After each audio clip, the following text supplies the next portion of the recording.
I can't believe my parents support my choice of profession. I told them that I wanted to become a stand-up comedian.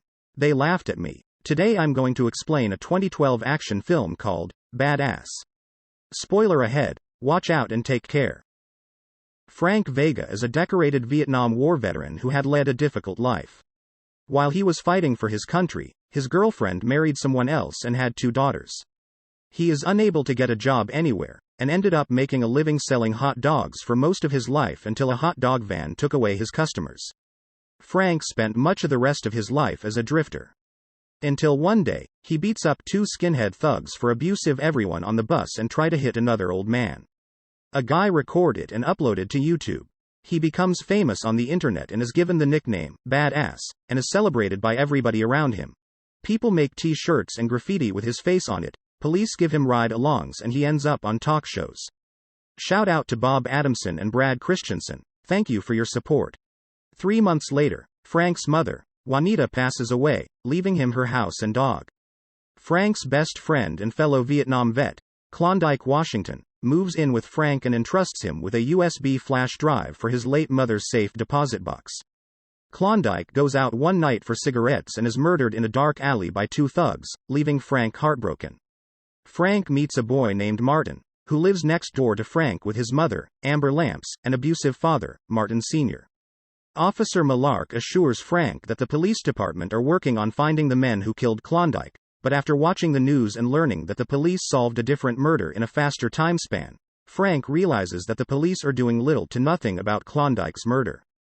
Frank decides to solve the mystery himself, and investigates the alley where Klondike was shot.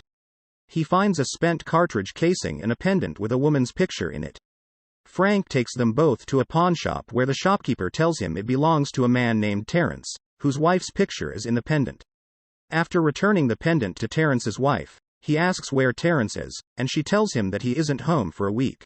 Her friend told her that she saw Terrence playing basketball with his friends in Steep Park. After Frank beats up some of Terrence's friends, they tell him that a man named Ronaldo might know where Terrence is.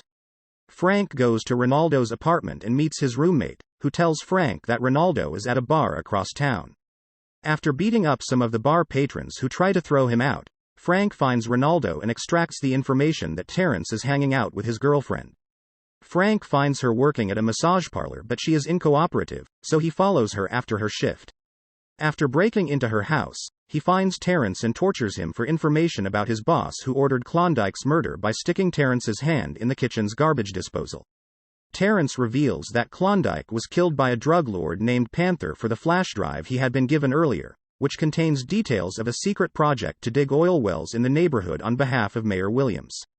Before confronting Panther, Frank saves Amber and Martin from their abusive husband and ends up becoming their neighborhood friend. Amber invites Frank over for a home-cooked meal, and Frank gets all dressed up for it. At dinner, Frank asks Amber if he can have a matchbook of hers as a memento, and she gives it to him. They are about to kiss when Martin Jr. walks in on them, so they do not. Frank insists that Amber and Martin stay at his place until he can repair her front door. The next day, Frank gives the flash drive to Officer Malark and tracks down Panther at his hideout. But he is knocked unconscious, captured, and then tortured for information about the location of the flash drive by being hooked up to an electrocution device. He is shocked multiple times, like he was in Vietnam, but Frank still refuses to surrender the flash drive. Panther takes Frank's wallet, learns Frank's address and believes Frank is hiding not only the flash drive but a loved one there as well, due to Frank's insistence that there is nothing to find. Panther leaves his men to continue torturing Frank, but Frank breaks free from his restraints and throws a lit matchbook, the one he got from Amber, at some oil drums stored in the room, setting the building on fire and causing explosions. Panther escapes, but Frank gives chase. They both steal buses and duel, damaging many other vehicles during their chase, and ultimately demolish both buses. While chasing Panther again on foot, Frank comes across the 2 skinheads thugs he beat up on the bus earlier. The skinheads thugs try to undo their previous humiliation at Frank's hands by using their cell phone to record themselves beating up Frank, but Frank overpowers them again and resumes his chase. Panther arrives at Frank's house, finds Amber, and threatens to kill her for the flash drive, but Frank arrives in time to intervene.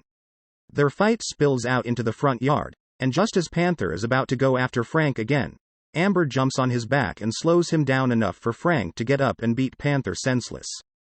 Panther is arrested, as is Mayor Williams when his connection to Panther's scandal is revealed on the news. Frank Vega gets an award for bravery from the police. Frank, Amber and Martin all live happily ever after. What do you think about this movie? Thank you for watching. Please subscribe for more video like this.